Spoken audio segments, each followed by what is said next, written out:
Ini kan juga ada analisis Bang, banyak orang bilang katanya aksi tanggal 25 dan 28 ini adalah agenda asing, dimotorin sama asing. Itu gimana analisis Bang? Ya kagak lah, nggak mungkin lah. Situasi kayak gini gue lihat justru kayaknya ini mainan dari dalam sendiri gitu loh. Ada lingkaran-lingkaran kekuasaan Prabowo yang main gitu loh sebenarnya.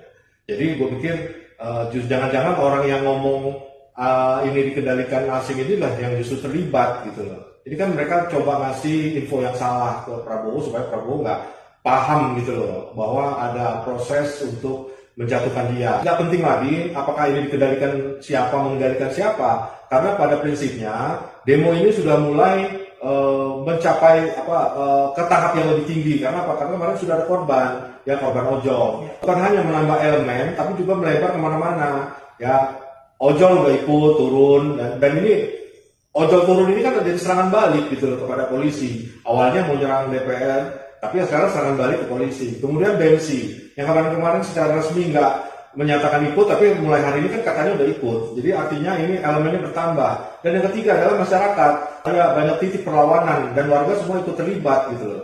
Jadi gue rasa ini kedepannya akan semakin panas ya.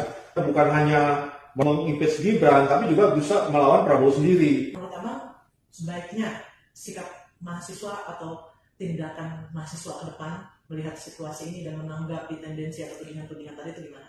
Ya, mahasiswa harus bisa ngajak masyarakat, ngajak rakyat, ngajak elemen lain untuk turun, untuk melakukan perbaikan atau perubahan di negeri ini gitu ya. Misalnya, mahasiswa harus berani mengagendakan perlawanan terhadap oligark. Nah, ini kan oligarkisasi ini kan jadi biang kerok dan di dalam persoalan bangsa kita ya. Diskusi mahasiswa mau pakai pendekatan ilmu politik, ilmu pemerintahan, sosiologi ya, itu ataupun bahkan mungkin dari ilmu sejarah, ujung-ujungnya biang keroknya adalah oligark yang selama ini serakah, selama ini mengendalikan kehidupan rakyat, selama ini mengendalikan negara, mengendalikan birokrasi.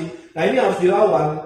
Jadi Prabowo juga itu nggak bisa hanya omong-omong terus. Politik itu bukan omong-omong. Rakyat sudah sabar, kasih waktu 3 bulan, kasih waktu 6 bulan, sekarang sudah lewat 6 bulan, harus dibuktikan bahwa dia bukan rejim oplosan. Dia rampas aset-aset oligark yang hasil korupsi di masa lalu. Nah, kalau mahasiswa berani membawa agenda melawan oligark ini, gue yakin ini akan mendapat dukungan penuh rakyat, dan rakyat pasti senang sekali untuk ikut bersama-sama mahasiswa untuk melawan oligark, melakukan perubahan di negeri ini. Ini saatnya. Nah, Prabowo kalau nggak sanggup atau tidak mau menunjukkan atau tidak mau mengambil agenda ini, dia akan dilibas sama rakyatnya sendiri gitu.